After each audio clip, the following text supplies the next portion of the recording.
Hello students, आज हम class 7th का चैप्टर 5 पढ़ेंगे क्वालिटी। तो क्या है, चैप्टर स्टार्ट करने से पहले यहाँ कुछ डिस्क्रिप्शन दे रखा है, वो हम देख लेते हैं कि क्वालिटी क्या है, किसके बारे में इस चैप्टर में हम पढ़ने वाले हैं। Before you read, can a shoe maker be called an artist. सबसे पहले इसने क्वेश्चन कर दिया है आपको कि कैन अ शू मेकर यानी जो शूज़ बनाते हैं, बी कॉल्ड एन आर्टिस्ट, क्या हम उनको आर्टिस्ट बोल सकते हैं। तो पहला ही क्वेश्चन आपके सामने पुटअप किया है कि जो शू मेकर्स होते हैं क्या हम उन्हें आर्टिस्ट बोल सकते हैं। Then yes,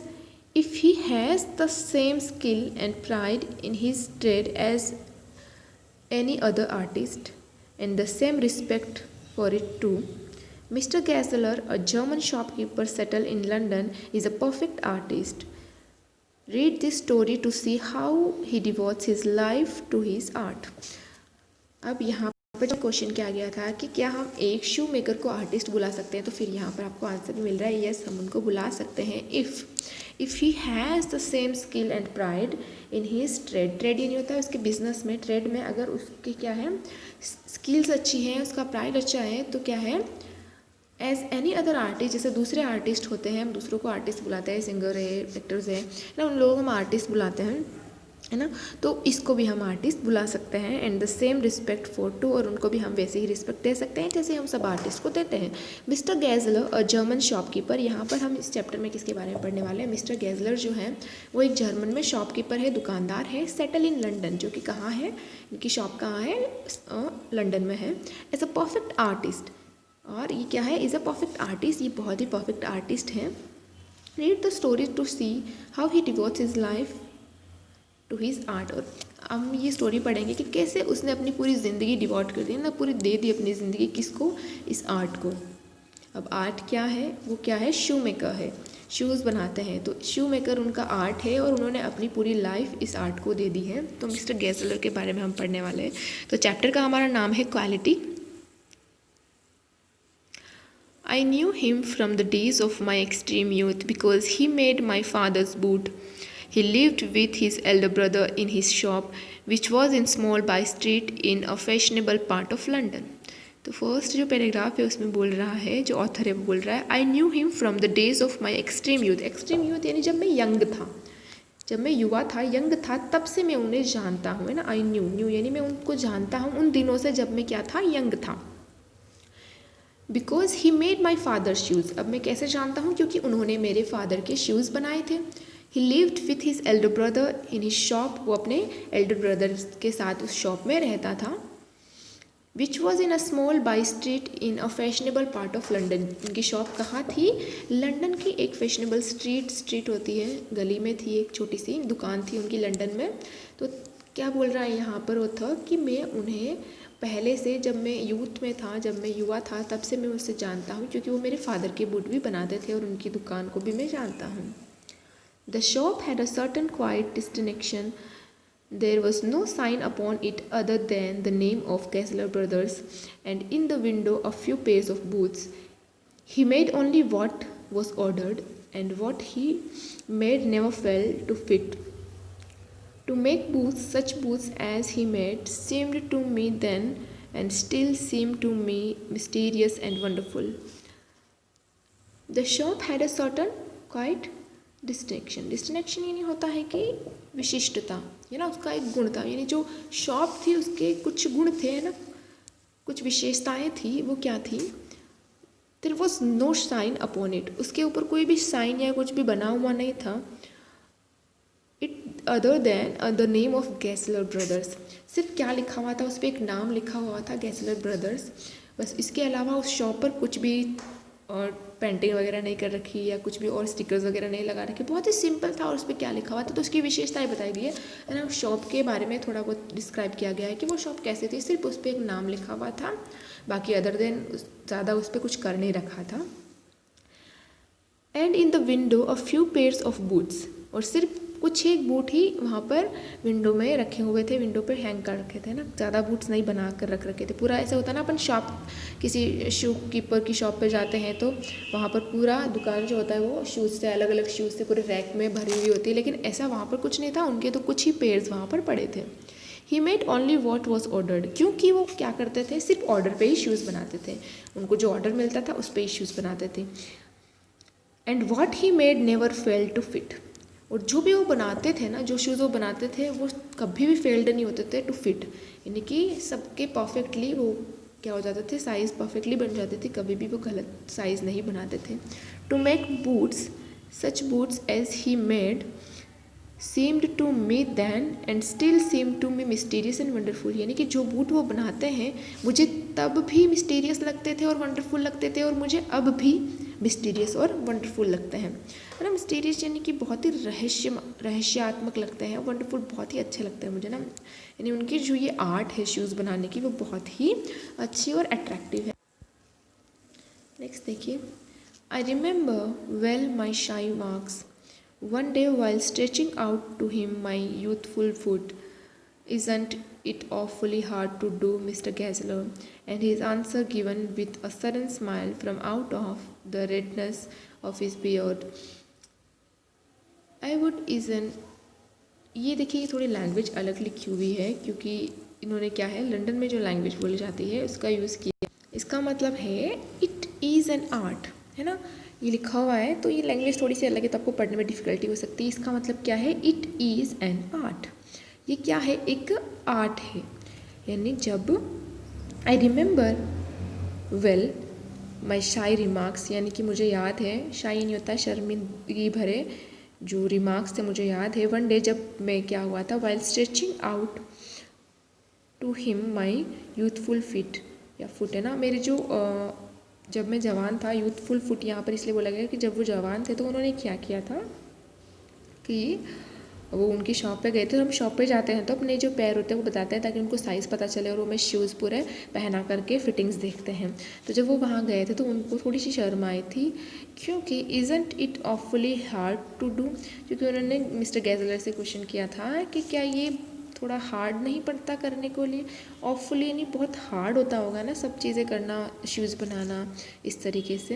and his answer, और उन्होंने आंसर क्या दिया, मिस्टर गैजलर ने आंसर क्या दिया, given with a sudden smile, उन्होंने एक स्माइल दी छोटी सी सडन, और देन ही गेव आंसर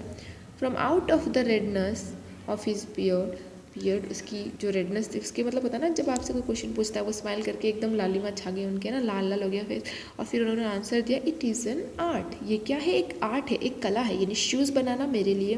ये मेरे लिए क्या है, एक कला है। तो मुझे क्या लगता है, ये हार्ड नहीं लगता है, मुझे इसमें बहुत ही इंजॉय फील होता है, मुझे बहुत मज़ा आता है जब मैं ये शूज़ बनाता हूँ। तो देखिए इट इज़ एन आर्ट, ये क्या है, said with a German accent, German accent में बोला गया है, जर्मन की जो लैंग्वेज है जर्मनी उसमें बोला गया है, इसीलिए ये लैंग्वेज थोड़ी सी डिफ़िकल्ट है। It was not possible to go to him very often, his boots last terribly having something, ये देखिए आपको यहाँ इस शॉप की थोड़ी सी व्यू दिख रहा है, पिक्चर दिख रहा है, ये जो अथा है ये बस उनके इस शॉप पर एक नेम लिखा हुआ है गेसलर ब्रदर्स, और यहाँ पर जो विंडो है उसमें कुछ शूज़ रखे हुए हैं, यानी बहुत सारा उन्होंने क्या नहीं कर रखा है, शो ऐसे अच्छे सा पेंटिंग वगैरह नहीं कर रखा है, जैसे हम लोग जाते हैं ना स्टोर्स पर तो कितनी अच्छे से डेकोरेटेड होती है, तो इन्होंने कोई इतना डेकोरेट नहीं कर रखा है, सिंपल सी शॉप है। Beyond the temporary some essence of boot stitched into them, अब देखिए आगे क्या होता है, it was not possible to go to him very often, his boots lasted terribly, यानी कि हमें बार बार उनके पास जाना नहीं पड़ता था, है ना। लास्टेड टेरिबली यानी लास्टेड वेरी लॉन्ग, उनके जो बूट्स थे, जो वो बूट्स बनाते थे वो बहुत ही लंबे चलते थे, टूटते नहीं थे, इसलिए हमें बार बार नए खरीदने के लिए उनके पास जाना ही नहीं पड़ता था। Having something beyond the temporary some essence of boot stitched into them, उनके बूट बनाने की क्या था, एक गुण था, एक क्वालिटी थी, है ना, कि वो जो बूट थे जो जिस तरीके से वो स्टिच करते थे वो बहुत ही लॉन्ग लास्टिंग थे, यानी वो टूटते ही नहीं थे। एसेंस यहाँ पर होता है गुण या मूल तत्व, उनके जो बूट बनाने के गुण थे वो ऐसे थे कि, है ना, वो टेम्पररी रहते थे, मतलब कि टूटते ही नहीं थे, उनके बूट खराब ही नहीं होते थे बहुत लंबे लंबे समय तक। नेक्स्ट देखें, one went in not as in to most shops but restfully as one enters a church and sitting on the single wooden chair waited a guttural sound and the tip-tap of his slipper beating the narrow wooden stairs, and he would stand before one without coat, a little band in a leather apron with sleeves turned back, blinking as if awkward from some dream of boots. One went in not as into most shops, but restfully as one entered a church, and sitting on a single wooden chair, waited a guttural sound and the tip-tap of his slipper beating the narrow wooden stairs,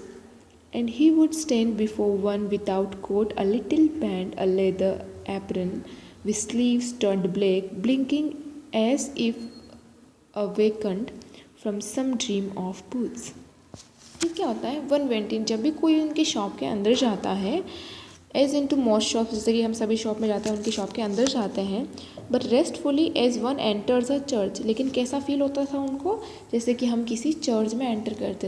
कर रहे हैं। नहीं, उनकी shop के अंदर जाना ऐसा लगता था जैसे किसी चर्च में जा रहे हैं। चर्च में कितनी शांति होती है, तो वैसे ही उनकी शॉप में भी क्या होती है, शांति होती थी, क्योंकि most of the stores are filled with peoples, है ना, बहुत सारे लोग होते हैं, तो वहाँ पर बहुत सारी बातें हो रही थी।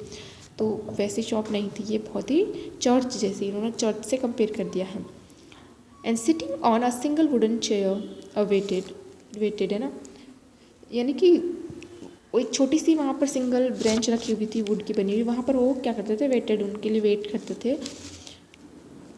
गटरल साउंड यानी होता है कि उनके आने का, चलने का छोटा सा साउंड आ रहा होता है। And the tip tap of his slipper beating